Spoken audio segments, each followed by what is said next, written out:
கர்த்தர் இன்றைக்கு உங்களுடைய விருப்பத்தின்படி நீர் செலுத்தும் காணிகள் எல்லாம் அவர் அங்கீகரிப்பாராக.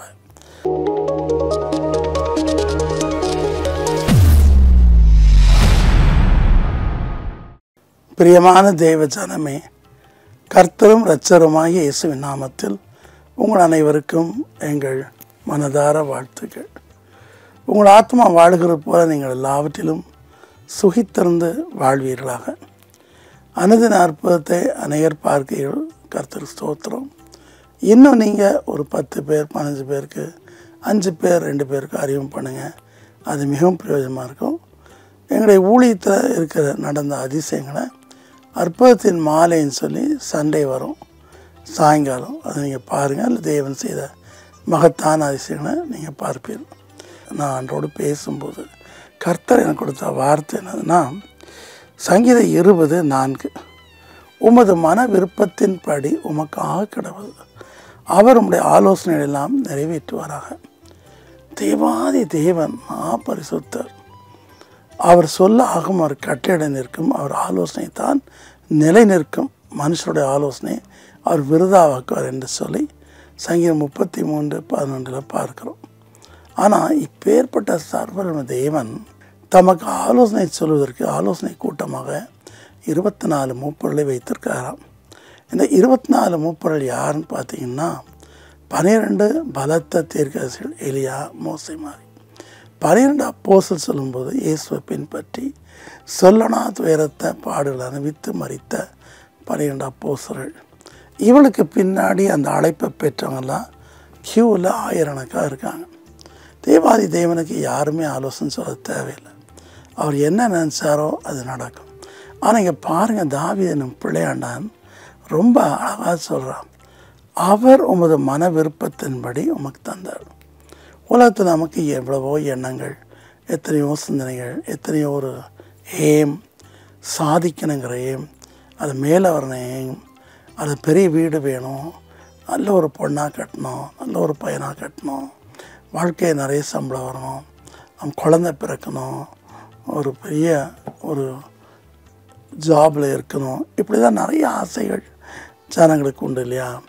எல்லாருக்குமே உண்டு. என் வாழ்க்கையில் கூட நான் ரொம்ப சிரமப்பட்டப்போ, நான் மேலே வரணும், அந்த 3 வயசு இருந்த தொட்டிலாட்டின அக்கா சொன்ன மாதிரி, நீ ஆளை பிறந்தவன், இங்கே வந்து ஏன் கஷ்டப்படு சொன்ன வார்த்தைகள் எனக்குள்ளே கிரியை செய்து தெருவிளக்கிலே படித்து நான் மேலே வந்தேன். இன்னும் தான் படிக்கிறேன். ஸோ இப்படி நிறைய பேருக்கு நிறைய ஆசை உண்டு.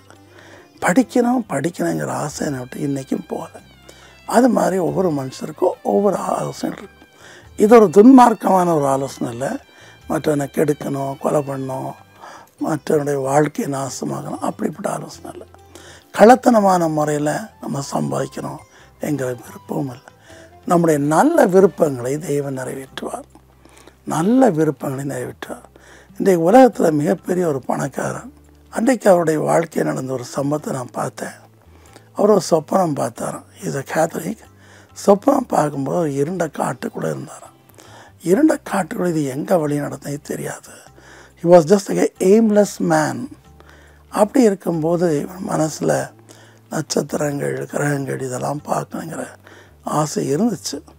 அதே சமயத்தில் அநேக கடவுள் இல்லைன்னு சொல்கிற அஸ்ட்ரோநாட்ஸும் போய் பார்த்துட்டு கடவுளை இல்லைன்னு சொல்லிட்டு வந்துட்டாங்க. ஆனால் இவருடைய ஆலோசனை தெய்வம் நிறைவேற்றார். அந்த ராத்திரி அவர் இருண்ட காட்டில் அலையும் போது ஜீசஸ் வந்து காட்சி அளித்து, இதுதான்ப்பா மெய்யான ஒளி அப்படின்னு சொன்னாராம். இன்றைக்கு கூட அவருடைய சொத்து மதிப்பு நம்ம அளவிட முடியாது. எல்லா விதத்துலையும் அவர் முன்னேறி கொண்டு இருக்கிறார். ஆனால் அப்பேற்பட்ட மனுஷன் என்ன சொல்கிறாரு, நான் இப்படி வருவேன் நான் நினைக்கல, ஆனால் உள்ளுக்கு இருந்த ஆலோசனை விருப்பத்தை தேவன் நிறைவேற்றி இன்றைக்கு உலகத்தில் அநேருக்கு பிரயோஜனம் வைத்திருக்கார். எனக்கு பிடித்தமான இயேசுப்பானுடைய வார்த்தை, உன்னை போல பிற நேசி. இதை நான் ரொம்ப டச் பண்ணியிருக்கேன். ஆகினா பணக்காரனாக மாறுவது, பணக்காரன் எனக்கு பே பண்ணுறான், என்னோடய ஏமெல்லாம் நான் எப்படி நல்லா வாழ விரும்புகிறேனோ அது மாதிரி உலகத்தில் ஒருத்தர் கஷ்டப்படக்கூடாது, வேதனைப்படக்கூடாதுன்னு விரும்புகிறேன். ரொம்ப ஆச்சரியமாக இருந்தது. ஸோ தாவீது ஒரு ஆடுகளை மேய்த்தவன், அவனை தேவன் அபிஷேகம் பண்ணுறார். ஆனால் அதை குறித்து அவர் ரொம்ப பெருமையாக எதுவுமே பேசலை. ஆனால் அவனுக்குள்ள பெரிய விருப்பம் ஒன்று இது, கர்த்தருக்கு ஒரு ஆலயத்தை கட்டணும். சங்கீதம் 132:1-5 கர்த்தருக்கு ஒரு ஆலயத்தை கட்டணும் அப்படின்னு அவன் ரொம்ப ஆசைப்பட்டான், ரொம்ப விருப்பப்பட்டான். அந்த விருப்பத்தை அவன் நிறைவேற்ற முடியாட்டாலும் தன்னுடைய குமாரனாகிய சாலமோனுக்கு அதை வெளிப்படுத்தி அதற்கான எல்லா பொருட்களையும் சேர்த்து வைக்கிறான். இன்றைக்கு கர்த்தர் உங்களுக்கு சொல்கிறார், உங்களுடைய மன விருப்பத்தின்படி நான் செய்வேன். ஆனால் அதுக்கு முன்னாடி ஒரு கண்டிஷன் போடார், நீ செலுத்தும் காணிகள் எல்லாம் அவர் அங்கீகரிப்பாராக. அவர் நினைத்து உங்களுடைய சர்வாங்க தகன பலிகளை பிரியமாக ஏற்றுக்கொள்வாராக. இன்றைக்கு காணிக்கன்னு பேசினாலே நிறைய கிறிட்டிசைஸ் பண்ணுறாங்களே ஒழிய நம்ம ஆண்டுக்கு செலுத்தணும், கர்த்தரை கனம் பண்ணுங்கிற எண்ணமே கிடையாது. நான் என்ன சொல்கிறேன், ரோமர் 8:32 படி தேவாதி தேவன் தம்முடைய சொந்த குமாரனை நமக்கு கிஃப்ட் அனுப்பினார், நமக்காக பாவங்களை ஏற்றார், மரித்தார், இருந்தார். இதை விட பெரிய ஒரு பொக்கிஷன் நமக்கு என்ன இருக்குது? இல்லைன்னா நம்ம எப்படி அப்பா பிதாவின் ஜெபத்தில் கூப்பிட முடியும்? மிகப்பெரிய பொக்கிஷமாக இயேசு அனுப்பினார். ஸோ இயேசு தம்முடைய வாழ்க்கையை ஒரு தரித்திரம் போல அனுப்பித்தார். ஸோ இயேசுவின் ஊழியர்கள் கொடுக்கறதுல என்ன தப்பு இருக்குது யோசித்து பாருங்கள். என்னை யாருமே நீ தசமாக எடுத்தேன்னு சொல்லலை, என்னை யாருமே நீ காணிக்க கூடன்னு சொல்லவே இல்லை. ஆனால் இயேசுப்பா நேசிக்க அவருடைய ஊழியங்கள் வளரணும்னு சொல்லி எல்லா ஊழியங்களுக்கும் இன்றைக்கும் கொடுக்குறேன். தனியாக ஒரு பாஸ்டர் இருந்தாலும் சரி, மிஷனானாலும் சரி, பாடுபட கிறிஸ்தவனாக இருந்தாலும் சரி, நான் போகிற சர்ச்சாக இருந்தாலும் சரி, பெனிகாஸ் சர்ச்சாக இருந்தாலும் சரி, பாகுபாடின்றி எல்லா ஆலயங்களும் ஈவன் கத்தீட்ரல் கூட நான் ஹெல்ப் பண்ணியிருக்கேன். ஸோ நான் ஏன் ஹெல்ப் பண்ணுறேன்னா, நான் ஆசீர்வதிக்கப்படணும், எனக்கு பிரதிபலன் வரணும் அப்படின்னு சொல்லி நான் நினைக்கிறேன். சங்கீதம் 16:2-3 அவன் சொல்கிறான், கர்த்தாவே பூமியில் இருக்க பரிசுத்தவான்களுக்கு என்னுடைய சொத்துக்கள் எல்லாம் எனக்கு அது மேலே விருப்பம் இல்லைன்னு சொல்கிறான். அதற்காக தான் நான் சேர்த்து வைத்தேன்னு சொல்கிறேன். ஆபிரகாம் அதே மாதிரி கர்த்தருக்கு தசமாக கொடுக்குறான். நம்ம ஆசைக்கடை யோசித்து பாருங்கள், நம்ம ஆண்டவரை எத்தனை விதத்தில் ஏமாற்றியிருக்கிறோம். அவர் கை நிறைய நம்ம கொடுக்கும்போது அவர் நினச்சி பார்க்குறோமா? அநேகர் என்ன கேட்குறாங்க, அன்பை வீட்டில் ஒரு திட்டம் கூட இல்லையான்னு சொல்லி. நிறைய திட்டங்கள் இருக்குது.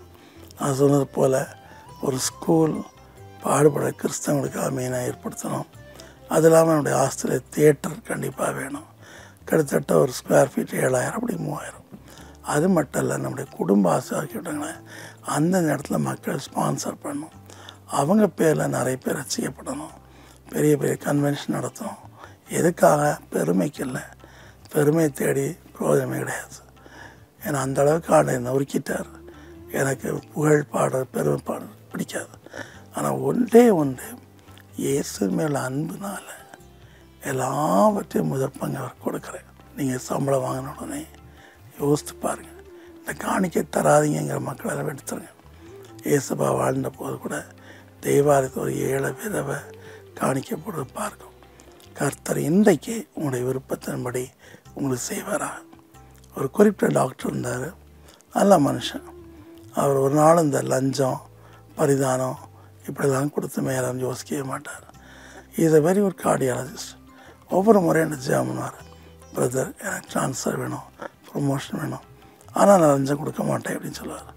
ஆனால் கர்த்தர் அவருடைய விருப்பத்தை பார்த்து இதுவரைக்கும் எந்த லஞ்சம் இல்லாமல் உன்னதங்களை உயர்த்திருக்கார், உங்களை உயர்த்துவார். அன்பின் கர்த்தாவே, நீர் எங்களுடைய நல்ல ஆலோசனையும் விருப்பங்களையும் நிறைவேற்ற ஆயத்தமாயிருக்கிறப்பா, உமக்கு ஸ்தோத்திரம்.